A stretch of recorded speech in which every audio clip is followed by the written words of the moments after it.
நடக்கிறதுக்கு காரணம் யார் தெரியுமா? ஒரு கிறிஸ்துவ மிஷனரி. தெரியுமா உங்களுக்கு? அந்த கிறிஸ்துவ மிஷனரி சமையல் செய்து கொண்டிருக்கும் போது வெறும் கட்டைகளை வந்தது.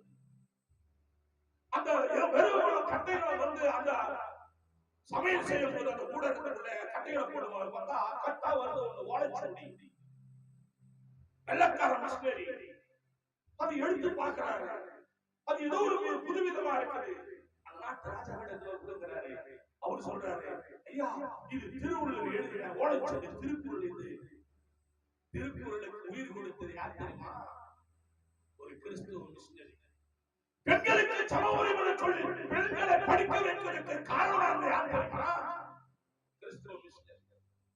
இன்னைக்கு பேண்ட் சட்டை கோட்டு சுட்டு போட்டுக்கிட்டு தேவபுரை கிருமனால சிப்பாயா நடக்கிறியே, அப்பட கோவணம் கட்டி ஏறு